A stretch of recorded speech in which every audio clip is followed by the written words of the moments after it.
ईश्वर का नाम, अल्लाह मालिक का नाम लेना बड़े भागों की बात है।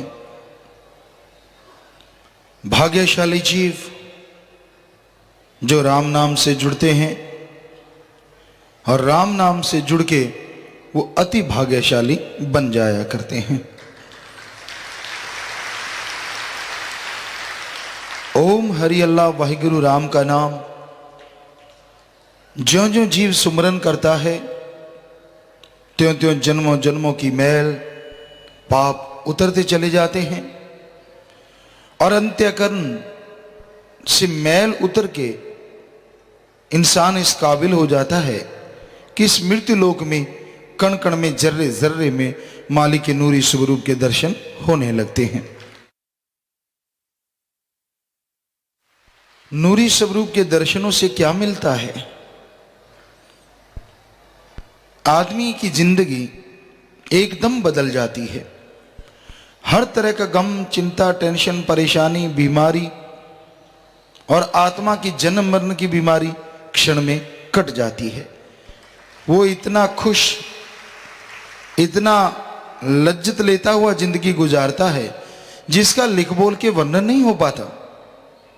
हर तरह की खुशबू, हर तरह की लज्जत, हर तरह का स्वाद उसे नसीब हो जाता है। जैसे स्वाद जीभा का है, इंद्रियों के भोग विलास का है। जीभा का स्वाद, जब तक जीभा के संपर्क में कोई चीज है, मान लो आपको मीठा पसंद है, हलवा, रसगुल्ला, कुछ भी, तो जब तक आपके मुंह में वो चीज है, आप खाए जा रहे हैं, वो जीभा के संपर्क में जितनी देर है तो आपको स्वाद आ रहा है। उस खाने के बाद निगलने के 10-15 मिनट बाद मुंह बकबका हो जाता है। इंद्रियों के भोग विलास का है। जीव जब तक है तो लेता है और उसके बाद खत्म, बुरा हाल होता है। लेकिन राम नाम का, मालिक के नूरी स्वरूप का एक बार दर्शन कर ले तो इनसे करोड़ों अरबों गुना बढ़ के नशा, लज्जत, स्वाद आता है और वो परमानेंटली रहता है, टेम्परेरी नहीं होता। लगातार नशा छाया रहता है, लगातार लज्जत आती रहती है। जरा सोच के देखिए, जो भी इन चीजों के आशिक हैं तो कितना लज्जत होगा, कितना नशा होगा मालिक के प्यार में, उसकी मोहब्बत में, उसके दर्शनों में। आज इसी के लिए लोग तो मारकाट मचाए हुए हैं। मन नहीं टिकने देता, बुरा हाल है, गमगीन है इंसान, बस अपने आप से परेशान है, दुनिया अच्छी नहीं लगती। क्यों? स्वाद नहीं मिल पा रहा। ज्यादातर दुनिया के लोग भोग विलास की वजह से और माया की वजह से ही जिंदगी गुजार रहे हैं। उनके जीवन का आधार ये दो चीजें ही मेन है, या तो पैसा या फिर स्वाद, चाहे वो जीवा का, चाहे इंद्रियों के भोग विलास का। उनकी जीवन का आधार बन गया। जैसे किसी मकान की नींव होती है, मकान उस पर टिकता है, ऐसी उनकी जिंदगी इन दोनों पे ही घूम रही है, इर्द गिर्द। बाकी बचे जो हैं वो क्रोध, लोभ, मोह, अहंकार इसमें डूबे हुए हैं, या किसी को मन ने मार रखा है। तो इस तरह इन सातों के चक्र में या चक्रव्यूह में पूरा संसार फंसा हुआ है। काम, वासना, क्रोध, लोभ, मोह, अहंकार, मन और माया। कोई जीव बचा है तो उस पे अच्छे संस्कार हैं मां बाप के, पर सबसे बड़ी बात, कोई पूर्ण पीर फकीर मिला, उसने उनके वचनों पे अमल किया तो ही मालिक की कृपा होती है, तो ही उसकी दया में रहमत से माला माल होता है। वरना इस घोर कलयुग में इन सातों से बचना, कह देना आसान है कि ये मेरे को कुछ नहीं करते, लेकिन ये झूठ है। गुरु पूरा मिल जाए, आदमी सोचता है क्या तभी ये चीजों से बचा जा सकता है? जी नहीं। गुरु विचारा क्या करे, जा सिखण में चूक। गुरु कहते ये कर्म करो, कहते नहीं मैं तो ये कर लूं, हर्ज तो नहीं। आपको कई बार सुनाया करते हैं, एक जमींदार भाई आए, कहने लगे गुरुजी मैंने ट्रैक्टर लेना है। हमने कहा भाई कितनी जमीन है? उसने बताया 2-4 एकड़, जो बताया ख्याल में नहीं। बोलो गुरुजी कौन सा ट्रैक्टर लूं? हमने सोचा, क्योंकि खुद भी जमींदारा किया सतगुरु की कृपा से, कि ठीक है भाई तू आयशर ले ले, अब थोड़ी सी जमीन है, इसमें काफी ठीक रहेगा, खर्चा भी कम रहेगा। कहता जी मैं हिंदुस्तान ले लूं, हर्ज तो नहीं? हमने कहा भाई तू अगर हमसे पूछता है तो तजर्बा तो हमारा तो यही बताता है कि नहीं आयशर काफी है 2-4 एकड़ के लिए, और ज्यादा खर्चा होगा, क्या जरूरत है बड़ा ट्रैक्टर लेने की। कहता वो तो ठीक है गुरुजी, पर मैं अगर हिंदुस्तान ले लूं कोई ये नुकसान की बात तो नहीं। हमने कहा तेरी मर्जी। तो मतलब करना वो जो मन कहे, ठप्पा संतों का ऊपर होना चाहिए। आज के लोगों के दिमाग में ये चक्कर है, यार कहीं मेरी बात मान जाए, रिमोट हाथ में हो, दबाया बटन, गुरुजी कहते हाँ बेटा कर ले। ऐसे कैसे संभव हो सकता है? पीर फकीर बुरे कर्म को कैसे हाँ कह सकते हैं कि ये कर ले? वो तो कहेंगे ना बेटा नरकों में जाएगा, जीते जी दुख पाएगा, मत कर ये कर्म, मत कर वो कर्म। तो संतों के वचनों को सुने और उन पे अमल करे, पूर्ण गुरु हो, वो जीव परमानंद की प्राप्ति कर सकता है। तो यही तो जीवन का आधार है। फिर उनके चेहरे पे नूर रहता है, अंदर सुरूर रहता है, और कभी कोई गम चिंता टेंशन डर भय उनको नहीं सताता। भय किस बात का? जब परमपिता परमात्मा से मोहब्बत हो जाती है वो निर्भय है, निर्वैर है। तूने कोई बैर नहीं कमाया, तूने कोई किसी को मारा पीटा गलत नहीं बोला, तो भाई निर्भय निर्वैर से जो प्यार करता है वो भी निर्भय और निर्वैर ही हो जाता है। तो मालिक का नाम जपो, इसलिए मालिक के दर्शन करना जरूरी है। आपके आने वाले पहाड़ जैसे भयानक कर्म कंकर में कट जाएं, नाम का सुमरन करो। यह संभव है अगर जीव वचनों पे चले, सत्संग सुने, ज्ञान का डंडा मन को मारता रहे तो मन रुकता है। वरना मन तो बस पलक और पलक और पलक और, यानी एक पलक झपकी कुछ और, पलक खुल गई कुछ और, पलक फिर बंद हुई कुछ और, इसका कोई भरोसा नहीं। बड़ा शातिर है। आपने गति स्पीड सुनी है, प्रकाश की बहुत ज्यादा स्पीड है, हवा की है, पर उसके बाद सबसे ज्यादा प्रकाश शायद यही माना जाता है। लेकिन मन की स्पीड इनसे कई गुना ज्यादा है। फिर मन को काबू करना कैसे? आप बैठे हैं, कुछ और कुछ और कुछ और, बस चलता जा रहा है, चलता जा रहा है, चलता जा रहा है, ये सिलसिला टूटने का नाम ही नहीं लेता। फिर आप सोचते हैं हमारा क्या दोष? जब मन की स्पीड इतनी है तो हम तो क्या कर सकते हैं? क्यों नहीं कर सकते? आत्मा की स्पीड उससे करोड़ों सैकड़ों गुना ज्यादा है, यानी मन से भी सैकड़ों गुना करोड़ों गुना ज्यादा है। और आपके अंदर आत्मा है, और आत्मा दबी हुई है। आज लोगों के जैसे इंग्लिश में लोग कह देते हैं मन का मतलब दिमाग है, जो कि बिल्कुल गलत। दिमाग अलग चीज है, मन अलग चीज। मन जो दिमाग को गलत गंदे नेगेटिव थॉट्स देता है वो है मन, अच्छे भले पॉजिटिव विचार देता है वो है आत्मा की आवाज और रूह या जमीर की आवाज। तो भाई इस मन को माइंड ना बनने दो।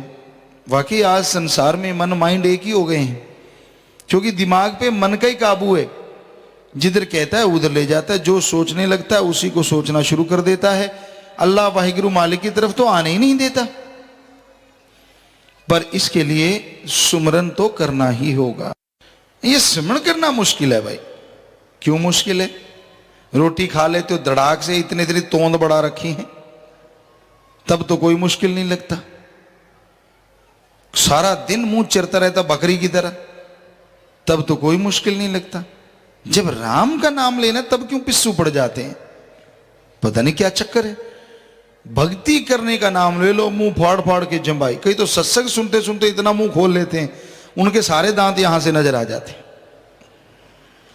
तो कहने का मतलब जब भी राम नाम की चर्चा हो, भगवान की बात करनी हो, तभी जंबाई क्यों आती हैं? खाज खुजली वहां होती जहां कभी पहले हुई नहीं होती। कहता है ये तो कर लूं फिर देखूंगा। तो मन इतने में उखाड़ देता है, सुमन करने नहीं देता। तो सुमन में ऐसा क्या है? क्या आपके पीछे हल जोत दिया? क्या आपके पीछे कोई भारी चीज बांध दी जो आप हिल नहीं पा रहे? राम नाम क्यों नहीं जपते? क्यों नहीं मालिक की भक्ति करते भाई? क्यों दुनिया की बातों में खोए रहते हो? क्यों सारा दिन मन की शातिर चालों में उलझे रहते हो? जब देखो मन की शातिर चाल। अरे बच जाओ, संत तो ढाल होते हैं, ढाल। गुरु ढाल बन जाता है, अपने शिष्य अपने सिख पे आने वाले भयानक कर्मों को और रोकता रहता है। पर आखिर कब तक?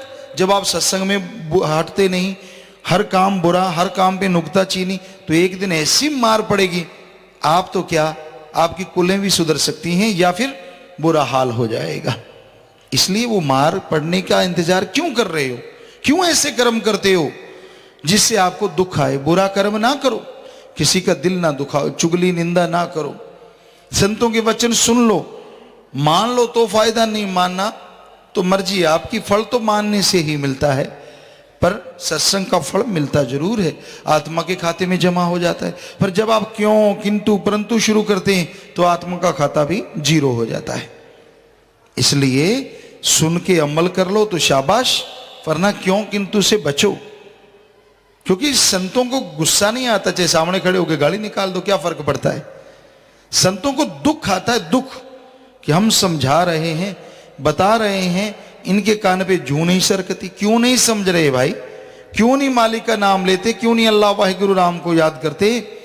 जिसको सुन के आपके दुख दर्द परेशानियां दूर हो जाएं, गम चिंताओं से आप आजाद हो जाएं।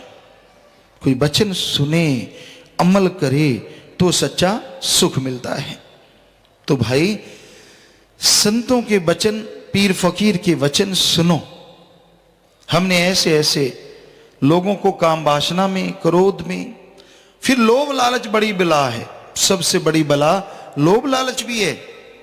ऐसे ऐसे लोगों को हमने देखा जो अपने गुनाहों को कबूल करते हैं कि हाँ भाई मेरे से गुनाह हो गया गुरुजी, मेरे से गलत काम हो गया, मैंने ठगी मारी, बेईमानी की, बुरा कर्म कर लिया। पीर फकीर तो मालिक से दुआ ही करते हैं, वो माफ, ठीक है बेटा सुमन करना माफ। पर फिर भी जब भी उनको दांव मिले, उनका मन हावी, फिर लोभ लालच का चक्कर शुरू। जो थोड़ी बहुत कमी रह रही है घर की बर्बादी की, वो भी घर बर्बाद कर लेते हैं। संत तो बहुत रोकते हैं, बच जाओ बर्बादी से, कितनी बार समझाते हैं। मस्ताना जी महाराज ने वचन किए, सच्चे सौदे की कमाई लोहे के चने होते हैं। आप सत्संगियों से खा लेते हो, भोले भाड़ों से, आश्रम से खा लेते हो, तो ये ना तो हजम होती है ना उल्टी होती है। सब कुछ बन जाएगा पैसे से, घर बन गया, परिवार बन गया, गाड़ी आ गई, सब कुछ। लोग कहेंगे यार बड़ी अच्छा जमीन जायदाद, कोठी बंगला, बगीचा, सब कुछ सामान इसके पास है। लेकिन जब कर्मों की वो मार पड़ेगी, बेपरवाह साईं जी के वचन जब असर दिखाना शुरू करेंगे, तो वो बड़े बड़े घर भी ऐसे लगेंगे जैसे शमशान भूमि, कब्रिस्तान।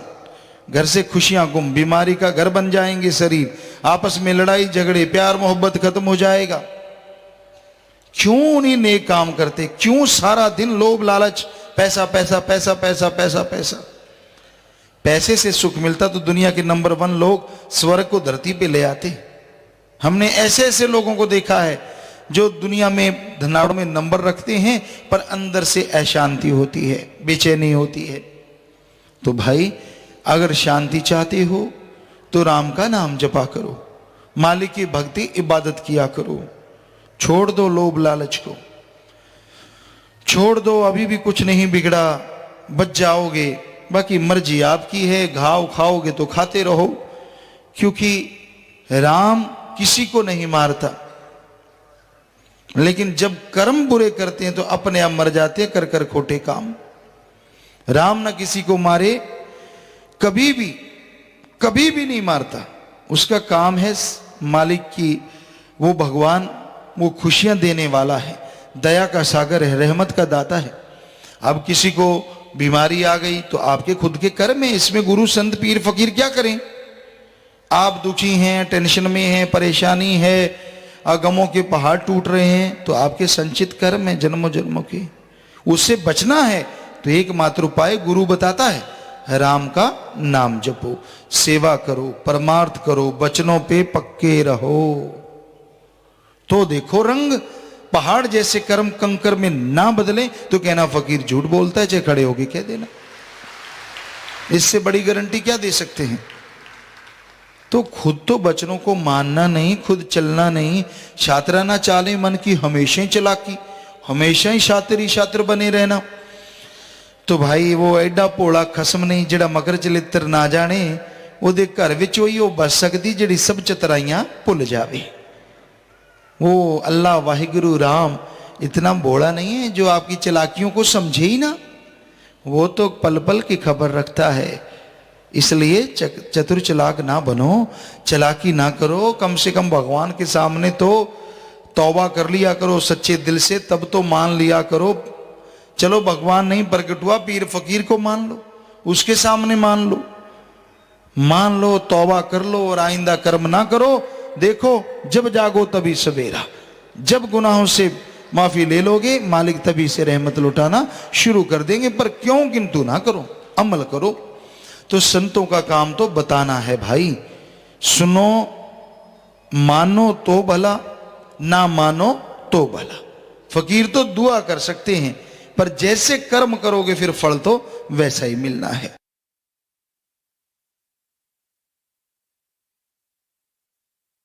सबको संत बड़ा समझाएं फिर भी समझ ना पाए, अजी क्या हो गए हैं, अजी क्या हो गए हैं।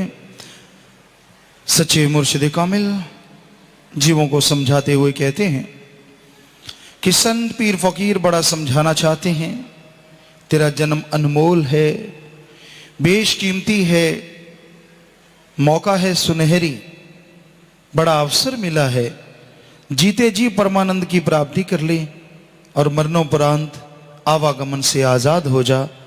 ऐसा मौका बार बार नहीं, जीते जी परमानंद की प्राप्ति कर ले और मरणोपरांत आवागमन से आजाद हो जा। ऐसा मौका बार बार नहीं मिलता, ऐसा अवसर बार बार नहीं आता। अरे इस मनुष्य शरीर के लिए देवी देवता तरसते हैं, क्योंकि मनुष्य शरीर में ही यह सब संभव है कि परमानंद की प्राप्ति हो और आवागमन से आजादी मिल जाए। वो तड़पते हैं, पर तेरे को वो शरीर मिला है, तू लापरवाह हो गया है, सुमरण नहीं करता, मालिक की भक्ति इबादत नहीं करता, दिन रात काम वासना क्रोध लोभ मोह अहंकार मन माया में उलझा हुआ है। मन नफस शैतान के घोड़े पे सवार, तुझे कुछ दिखाई नहीं देता, हर समय मनमती चलता है, मनमती लोगों की सुनता है, गुरु पीर फकीर की बात को नजरअंदाज करता रहता है। और यही कारण है तेरी बेबसी का, यही कारण है तेरे दुखी होने का, यही कारण है तेरी परेशानियों का। अगर संतों के वचन सुन के अमल कर ले, संतों के वचनों पे विश्वास कर ले, तो ना अंदर कमी रहे ना बाहर कमी रहे। जीव मानता नहीं, अपने सुख के लिए, अपनी सुविधा के लिए इंसान क्या नहीं करता, झूठ बोलता है, कुफर तोलता है, गलत बोलता है, जरा से भी परेशानी झेलना पसंद नहीं करता। और ये नहीं जानता जो परमार्थ के लिए जरा सी परेशानी सह लेते हैं, मालिक उनके पास खुदा खड़े हो जाते हैं। कहने का मतलब इंसान को कभी कभी ऐसा लगता है कि उसे दुख आ रहा है, वो जरा सी परेशानी के बदले या जरा सी परेशानी के बाद में पता नहीं कितना सुख छुपा है, कितनी खुशियां छुपी हैं, ये तो राम जानता है। तो इंसान को अपने मन की नहीं सुननी चाहिए, मनमती नहीं चलना चाहिए। मन बड़ी जालिम ताकत है, जीव को कभी भी मालिक के रास्ते पे चलने नहीं देती, तरह तरह की बातें करती है, तरह तरह के ख्याल देती है।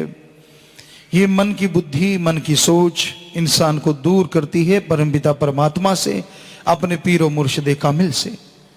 जगह जगह पे खुद की गलतियों की बजाय संत पीर पैगंबर ऋषि मुनियों में इंसान गलतियां ढूंढता है और गलतियां निकालता रहता है, खुद अपनी गलतियों की तरफ ध्यान नहीं देता, खुद अपनी गलतियों की तरफ इसका ख्याल जाता ही नहीं। तो अपने अंदर की गलतियों को दूर करने की कोशिश कीजिए, सुमरन कीजिए, भक्ति इबादत कीजिए, ताकि अंदर के जो गुनाह, अंदर के जो पाप आपसे हो गए हैं वो जल्दी से दूर हो जाएं और आप मालिक की दया में रहमत से अंदर बाहर से माला माल हो जाएं। यह संभव है अगर आप सुमरण करें, यह संभव है अगर वचनों पे अमल करें। तो संतों का काम जीवों को बताना है। बेपरवाह जी ने यही फरमाया है, सबको संत बड़ा समझाएं फिर भी समझ ना पाए, अजी क्या हो गए। संत रोज समझाते हैं, कभी कोई बात मन की पकड़ ली, कभी कोई बात मन की पकड़ ली। एक सत्संगी ने कहा कि जी मैं मन से लड़ता बहुत हूं। ध्यान से सुनिए, कहता कभी मन ऊपर मैं नीचे और कभी मैं नीचे मन ऊपर, यानी दोनों बातों में मन ही ऊपर रहता है। इस मन से लड़ना जरूरी है। मन गुमराह कर देता है, सतगुरु पीरो मुर्शिद कामिल से दूर कर देता है। अरे मन के पीछे ना चलो, सेवा करो, सुमरन करो, परमार्थ करो। बेपरवाह जी ने फरमाया का खोले लख है पिया, तेरी नजर ना आया, तेरी नजर नहीं आ रहा। बहुत कुछ रखा है, क्योंकि तन का सुख, मन का सुख जब जीव भोगने लगता है ना, जरा सी भी परेशानी उसके लिए बहुत बड़ी चीज हो जाती है। और ये नहीं पता कि उसके बदले मालिक ने पता नहीं क्या खुशियां बख्श देनी है। मन नफस शैतान के हाथों मजबूर होके आप मन की ना सुना करो, बल्कि सुनकर वचन ना अमल कमाएं, लाभ ना उठाएं। आप वचन सुन के अमल नहीं कमाते, इसलिए दुखी हैं, अमल किया करो। अजी कहां खो रहे हैं, अजी कहां खो गए हैं। कहां खो गए हैं भाई? इस दुनिया में काम वासना, क्रोध, लोभ, मोह, अहंकार, मन माया में, इन सातों में उलझ गए हैं आप। इनसे निकलो। संत तो दयालु होते हैं, जीवों पे तरस करते हैं, हर समय जीवों के लिए दुआ करते हैं, सत्संग लगा के समझाते हैं ताकि जीव का भला हो। मन कभी भी डगमगा जाए, विश्वास कभी भी डगमगा जाए, उसे दृढ़ बनाने के लिए संतों का सच्चा सत्संग होता है। वो समझाते हैं तू अपने कर्मों का भोग रहा है, इसमें संतों को दोष क्यों देता है। कई बार जीव के मन में आता है मेरा ये काज क्यों नहीं सुधरा, मेरा वो काज क्यों नहीं सुधरा, मैं तो राम का नाम जपता हूं। तेरा काज बिगड़ा है तेरे बुरे कर्मों की वजह से, बताओ संतों का क्या दोष। संतों ने बताया कैसे तू अपने काज को संवार सकता है, कैसे बिगड़ी बन सकती है, कैसे बुरे कर्मों से नेक कर्म हो सकता है, कैसे कर्मों के बोझ से हल्का हो सकता है। दिन रात सुमन कर, मालिक की औलाद से निस्वार्थ भावना से प्यार कर और वचनों पे अमल कर। अब इनमें से तूने अमल नहीं किया तो संतों को दोष। ऐसा है मन जालिम, अपने कर्मों का दोष नहीं मानता, जब भी दोष देता है संतों को, अल्लाह को, वाहिगुरु को, राम को, क्योंकि उन्होंने कौन सा उलाहना दे देना है। मेरा ये नहीं किया, मेरा वो नहीं किया, मेरा फलाना किया। तूने बता राम नाम में क्या किया? क्या दिन रात सुमन कर रहा है? क्या दिन रात सेवा में लगाता है? फिर तो तेरा मन रुके। अब मन मते लोगों की सोहबत नहीं छोड़ता, मन मते लोगों का संग नहीं छोड़ता, सुमन करता नहीं, सत्संग सुन के अमल करता नहीं, वचनों पे चलता नहीं, तो बताओ संत क्या करे? गुरु विचारा क्या करे, जा सिखण में चूक। टीचर लेक्चरर पढ़ाते हैं, अगर स्टूडेंट विद्यार्थी उसको फॉलो ना करे, फेल हो जाए, तो इसमें टीचर की क्या कमी है? क्योंकि उसी क्लास के लोग फर्स्ट डिवीजन मेरिट होल्डर होते हैं, कोई कोई फेल होता है तो उसकी खुद की कमियां हैं। सो इसी तरह संतों को दोष ना दो। संत तो दयालु होते हैं, जीवों पे तरस कमाते हैं, पर मन विश्वास आने देता ना ही नरकों में जाएंगे। बेपरवाह जी ने फरमाया मन विश्वास नहीं आने देता संत, उनके खेल होते हैं, वो वही करते हैं जो उनका सतगुरु अल्लाह वाहिगुरु राम कहता है। दुनिया को लगता है ये गलत, वो गलत, फलां गलत, ढींगड़ गलत, उनको दुनिया की कब परवाह होती है? वो तो वो करते जिस पे सतगुरु उनका हुक्म देता है, और करते ही रहेंगे। ना किसी की परवाह थी, ना है, ना रहेगी, क्योंकि सतगुरु मौला जैसा हुक्म बख्शे, सतगुरु दाता जैसा ख्याल दे, संत उसी के अनुसार चलते जाते हैं, किसी की परवाह नहीं करते। पंजाबी में कई बार ऐसा ट्रकों पे हमने लिखा हुआ देखा है, मचद्या नु मच लैण दी। बड़ा अजीब सा लगता है, लेकिन कई बार अच्छा भी लगता है कि भाई सतगुरु शायद ऐसा ही इसलिए दिखाता है कि भाई तू अपना काम कर, मचद्या नु मच लैण दी। सो कहने का मतलब तू राम का नाम जब सुमन कर और वचनों पे अमल कर। कोई तुझे देख के जलते है तो जलते रहने देना, किसी की नजर तुझे लगे, क्योंकि प्यार मोहब्बत में जो सतगुरु के चलेगा उसे कोई नजर वजर नहीं लगती, वो बढ़ता ही जाता है और मालिक उसे खुशियों से माला माल कर देता है। इसलिए वचनों पे रहो, बस बुरा कर्म ना करो, अपने अंदर कमी ना आने दो, अपने अहंकार को काबू रखो, अपनी खुदी को, अपनी मैं को लगाम दे के रखो। फिर देखो कैसे मालिक के नजारे मिलते हैं, कैसे मालिक की खुशियां मिलती हैं। पहला जो आश्रम है श्याम अस्ताना जी बलोचिस्तानी धाम शहर के पास, सबसे पहले साईं जी ने वहां एक कुटिया बनाई, कांटेदार झाड़ियों से उसकी बाड़ कराई। जंगलात था, जंगल था, बंजर थी धरती, आसपास जंगलात था। तो वहां पे बिच्छू निकलते, सांप निकलते, सेवादार थोड़े थे, सेवा करते थे। वो क्या लगे, साईं जी यहां तो सांप ही सांप है, कहां आपने घर बना लिया, ये कहां डेरा लगा लिया। तो साईं बेपरवाह कहने लगे, अरे बरी इधर कुछ नहीं है, आपको लगता है, देखना इधर संगत ही संगत होगी, जगह कम पड़ जाएगी। और ये बिच्छू, ये सांप किसी को कुछ नहीं कहते, आप इनको मारना ना, ये आपको नहीं मारेंगे, पकड़ के दूर छोड़ आया करो। तो आज भी आश्रम में कोबरा निकलते हैं, बिच्छू निकलते हैं, साथ संगत पकड़ती है, सेवादार जानकार जो हैं, सतब्रह्मचारी हैं, सांपों को पकड़ते हैं, बोतल में बंद करते हैं और दूर छोड़ आते हैं। छेड़ा नहीं जिसने कभी किसी को नहीं काटा। ये वचन ज्यों के त्यों थे, हैं, आ रहेंगे। ये जगह भी, यहां आप आज बैठे हैं और यहां पे शेड से ऊपर ऊंचे ऊंचे टीले हुआ करते थे बालू रेत के। तो एक बार बेपरवाह मस्ताना जी महाराज, रोड भी नहीं, कच्चा रास्ता था एक, तो यहां से सीधे उस आश्रम से इधर नेजिया खेड़ा इधर साइड में जा रहे थे। तो कुछ बागड़ी सज्जन साथ थे। बेपरवाह साईं जी यहां पे आए और रुके, कहने लगे, वाह भाई वाह, चारों तरफ टीले थे, खेरड़ी जंड जिन्हों कहते हैं, उसके पेड़ थे, चारों तरफ बालू रेत, बुरा हाल। तो मस्ताना जी महाराज ऊपर हंस के कहने लगे, वाह भाई वाह, इतनी साध संगत, यहां से लेके बेगू तक, बेगू से लेके सरसा तक थाली फेंको तो नीचे नहीं गिरती, ऊपर ही ऊपर, ऊपर ही ऊपर, ऊपर ही ऊपर। वो बागड़ियों को कहने लगे, क्यों बरी देखा। अब सीधे साधे लोग कहते, बाबा माने तो दिखे को नहीं, टीबड़ा पड़ा है दूर तक। बात भी उनको तो सही थी, उनके लिए तो टीबे टीबे थे, टीले टीले पड़े थे। कहते माना को नहीं नजर आवे। अरे बरी तू नहीं देखेगा, देखना एक दिन यहां राम नाम की रड़ मचेगी, रड़ मचेगी, इधर रड़ मचेगी। यानी राम नाम खूब गूंजेगा, चारों तरफ लोग नाम, राम का नाम लिया करेंगे, मालिक को याद किया करेंगे। और वो दिन और आज का दिन, बेपरवाह परमपिता शास्त्रनाम जी महाराज भी एक बार इधर चक्कर लगाने आए। तो सेवादारों को कहा, भाई वो आश्रम छोटा है, जमीन देखो यहाँ बेगू के पास, उधर आगे चलते चलते यहाँ आके रुक गए। कहने लगे, ये देखो बढ़िया भाई, ये जमीन बहुत अच्छी है।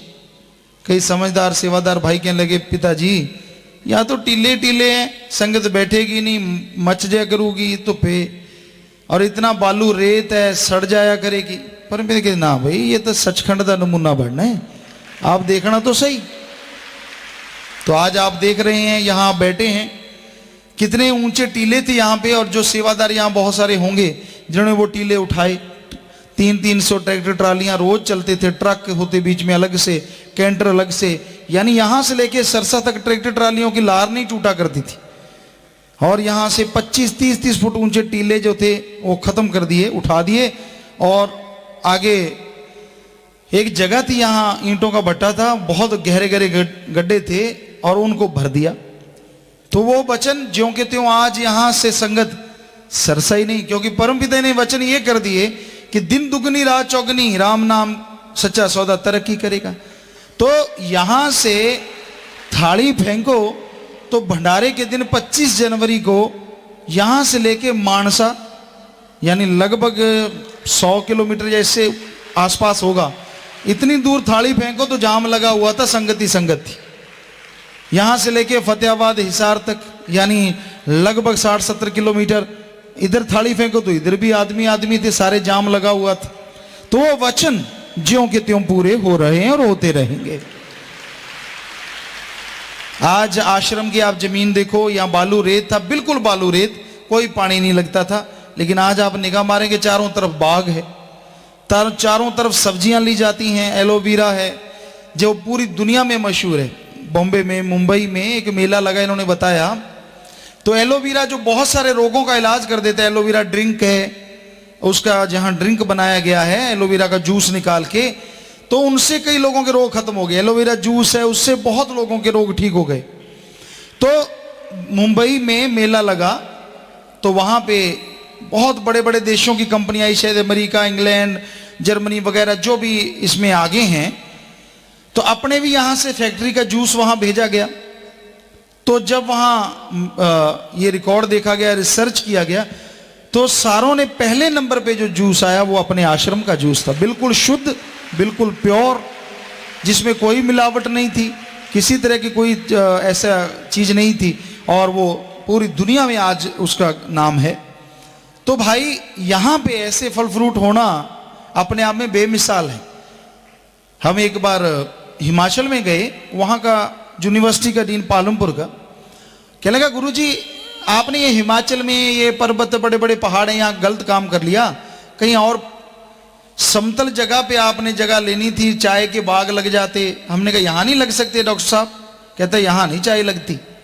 हमने कहा भाई लगा के तो जरूर देखेंगे। कहता पैसा जो है वो बर्बाद करना है। हमने कहा हमारा काम है लगाना, आगे जाने राम। तो वहां पौधे लगा दिए। कहता यहाँ चलेगी 10%, ज्यादा से ज्यादा चाय के 100 में से 10 पौधे चलेंगे। हमने कहा जी ठीक है। वो पौधे लगा दिए, 100 के 100 चल गए। वहां बाग लगा हुआ है। तो वो अगली बार आया, कहता मैं तो नाम लूंगा, यहां कभी नहीं चले, हमने जोर लगा लिया, ये कैसे चल गए। हमने कहा भाई हमारा खस्म डाटा है, वो वाहिगुरु अल्लाह राम है जिसको हम मानते हैं, उसने चलाए, तू भी नाम ले ले, तेरे भी चल पड़ेंगे। हाँ वो कौन सा किसी से द्वेष द्वेष रखता है, हमारा अकेलों का थोड़ा ही है, वो तो सारी दुनिया का है। जो उसे मानेगा वो उसका है, जो नहीं मानता वो क्या करे। फिर हमने उससे सेब के पौधे लिए, सेब के, और वो सेब के पौधे लेके हमने कहा भी सरसा में लगाएंगे। कहता ना ना ना गुरुजी ये तो बिल्कुल ही नहीं, यहाँ 25 डिग्री 20 डिग्री टेम्परेचर रहता है, आपके 50 डिग्री पहुंच जाता है, वहां सेब के पौधे थोड़े ही होते हैं। हमने कहा भाई लगाएंगे तो जरूर। अब सेब के पौधे ले आए, गुफा में लगाया, अब भी हैं कई पौधे हैं गुफा में। पहले एक पौधा लगाया, हमने पानी पुनी दिया उसको, खेतीबाड़ी तो करते आए थे सदगुरु की रहमत से, सोचा कि अब चलाएंगे, मालिक से प्रार्थना करके लगा दिया, वो चल पड़ा। हमने जब हिमाचल गए, हमने डॉक्टर साहब पौधा तो चल पड़ा। कहता फिर क्या हो गया पिताजी, ओदे फल नहीं लगना, फुल नहीं होने, यहाँ फूल बहुत ज्यादा आ गए। हमने कहा डॉक्टर को फोन करो। उसको फोन करा भी, उसके तो फूल बहुत ज्यादा आ गए। कहता फिर क्या हो गया, फल नहीं बनेगा। अब फल बन गया, फल ऐसा बना जैसे केर होता है, पंजाबी जी कहते डेले लगते, डेलियां दे गुच्छे, इतना ज्यादा फल आया, पौधा टूटने वाला हो गया। तो हमने कहा भी डॉक्टर साहब फल बहुत ज्यादा आ गया, अब क्या करें, पौधा टूट रहा है। कहता है, कहता ये मीठा नहीं होगा। तो जब वो इतने बड़े बड़े हो गए, हमने सतब्रह्मचारी लड़के लड़कियों को खिलाए, शायद 1-2 बार, याद नहीं हमें। तो हमने उनको बुलाया, हमने कहा डॉक्टर साहब आ ही जाओ आप। वो आए, उनको गुच्छे दिखाए, और जब खिलाया कहते ऐसा तो हिमाचल में भी नहीं होता इतना स्वाद, ये कैसे हो गया। वो सतब्रह्मचारियों को बताने लगा भाई नर और मादा, औरत और पुरुष, सेब के 2 पौधे होते हैं। ज्यादातर औरत पौधे लगाए जाते हैं, बीच बीच में कोई कोई पुरुष पौधा लगाते हैं, मादा, नर मादा, तो ताकि उनमें फल आ जाए। हमने कहा हमारे वाला तो दोनों एक ही काम करेगा, नर मादा 2 in 1 है, ये तो एक ही। वो हैरान हो गया, आंखें फटी की फटी रह गई। कहते सच्ची बात है, एक ही पौधा है। हमने कहा बिल्कुल एक ही है। तो भाई इस पे एक बात याद आ गई आपको, ये हमने नहीं किया है, वाहिगुरु राम अल्लाह सतगुरु मौला दाता ने किया। वो पौधा आज भी ज्यों का त्यों, और बहुत फल उतरता है, कई टोकरे उतरता है उससे। तो इस पे बात याद आई, एक बार मस्ताना जी के पास, इस गांव के आसपास के बागड़ी ले आए, एक भैंस लेके आए बहुत खूबसूरत, जिन्हों पंजाबी जी कहते पैलन चोटी। आके बताने लगे मस्ताना जी देखो ये पैलन झोटी है, बहुत ही बढ़िया है, बहुत बढ़िया दूध देती है। मस्ताना जी कहते पर ये पैलन झोटी बढ़िया होती है क्या। कहते हाँ मस्ताना जी पैलन झोटी बढ़िया होती है। कहते तेरी पैलन ही रहेगी। वो सिर पीटने लगा, मर गया बाबा मर गया। अरे क्या हो गया, रो क्यों रहा है। कहता अगर ये पैलन रहेगी, ब्याएगी नहीं तो दूध कहां से देगी। बाबा मैं तो मर गया। कहते बड़ी पहले बता देता, हम क्या करें। रहेगी तो पैलन, पर जब तक जिएगी दूध भी देती रहेगी। तो वो भैंस, प्यारी साध संगत जी, वो भैंस जब तक जी सूई नहीं कभी भी, लेकिन दूध कभी बंद नहीं हुआ उसका, लास्ट तक मर गई, तब जाके तो दूध खत्म होना ही था। लेकिन जब तक मरी नहीं, जिंदा रही, ज्यों का त्यों दूध जितना था बढ़ता रहा, कम नहीं हुआ। और ऐसा तभी नहीं हुआ, अभी बिलासपुर में, बैकुंठपुर में आश्रम है, वहां सतब्रह्मचारी थे, उन्होंने आके हमें बताया कि पिताजी गाय है अपनी, तो हम वहां गए थे, हम देखने गए भी, गाया बहुत सुंदर है भाई, बहुत बढ़िया भाई, दूध बढ़िया देती है, बढ़िया, मालिक की रहमत है। तो कहने लगे वो ब्याई नहीं, 3-4 साल हो गए, और उस आम ये होता है कि जब बच्चा होने वाला हो, गाय का दूध कम हो जाता है। जैसे जैसे मान लो एक बार दूध, बच्चा छोटा है, दूध देने लगी गाय, और जब दोबारा वो बच्चा धारण करती है, गर्भ धारण करती है, तो जब बच्चा होने वाला होता है तो दूध उसका लगभग सूख जाता है, खत्म हो जाता है। वहां उल्टा हो गया, जैसे जैसे बच्चा होने वाले दिन नजदीक आते जाए गाय के, बछड़ा या बछड़ी होने के हो, त्यों त्यों दूध बढ़ता जाए, 1 लीटर से 2, 2 से 4, 4 से 6, 6 से 8, वो 15 लीटर तक पहुंच गई। वो दंग रह गया जी, इतना ज्यादा कैसे बढ़ गया। वहां साइंटिस्ट आए, वैज्ञानिक आए, उन्होंने चेक किया, कहते भाई ये तो हमारे दिमाग से परे की बात है। तो प्यारी साध संगत जी, ये सच्चे सौदे में साईं जी ने बहुत सारे वचन किए। यहाँ ईंटें थी, उस आश्रम में, आश्रम बनता था, मस्ताना जी ढा देते थे, पूछते बोलो भाई ये घंटाघर बनाया कैसा लग रहा है? कई कहने लगे साईं जी बहुत सुंदर लग रहा है। सुंदर लग रहा है, गिराओ साले को नीचे, नीचे गिरा दिया। अगली बार बनाया, कहते बोलो कैसा लग रहा है? एक बोला साईं जी ठीक ठीक लग रहा है। बस ठीक ठीक लग रहा है, गिराओ नीचे। वो हाथ जोड़ के खड़े हो गए, साईं जी ये ठीक ठीक लग रहा है तो भी गिराओ, सुंदर लग रहा है तो भी गिराओ, ये क्या चक्कर है? कहते बरी तुझे क्या, राम नाम की माया है, चलती रहने दो। लोग देखने आते, भाई एक बाबा आया है, रोज ढा देता मकान, अगले दिन बना देता है। तो राम नाम लोग लेने लगे, तो ईंटें एक जगह रख दे। मस्ताना जी कहते सारी एक जगह रख दो भाई, अब दूसरी जगह लेके जाओ। तो मिस्त्री दंग रह जाते, जितनी ईंटें पहले एक मकान बनता, उसी से फिर 2 बन जाते। वो एक मिस्त्री पुराना सत्संगी कहने लगा, बाबा मैं एक बात पूछूं? बागड़ी मिस्त्री थे। हाँ बेटा पूछ। ये ईंटें पहले तो एक मकान बना, अब 1.5, अब 2 बन गए, ये क्या चक्कर है? कहते बरी तुझे बताएं क्या, सच्चा सौदा में ईंट बच्चे देती है। अब कोई भी आदमी यहाँ अकल वाले बैठे हैं, बड़े पढ़े लिखे आलिम फाजिल बैठे हैं, वो सोचते हैं यार ये थोड़ी ना हो सकता है। नहीं हो सकता तो बताओ, 12 बाई 12 का एक मकान बना, जब ढाके बनाया तो 2 कैसे बन गए, फिर बता दो आप। तो वो ज्यों का त्यों है। अब भी कई बार मकान ढा देते हैं, जब दोबारा बनाने लगते तो 1.5 दुगना बन जाता उसी ईंटों से। तो वो बच्चे वाकई देती हैं, इधर तो देती हैं, आपकी देती हो ना देती हो। साईं जी के वचन हुए। यहां से सामान लेके गए बिहार में। हम बेपरवाह साईं जी के वचनों की बात कर रहे हैं, इसमें हमारी मान बढ़ाई नहीं, हम तो खाकसार चौकीदार हैं भाई।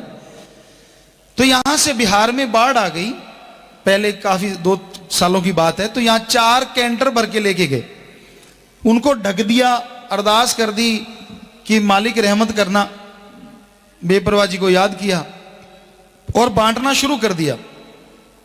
जब बांटने लगे तो आसपास के जिलों के डीसी भी आ गए, मौजूद आदमी आगे गए, तो एक जगह थे, काफी जगह बांटना पड़ा, बहुत लंबा चौड़ा एरिया हो गया।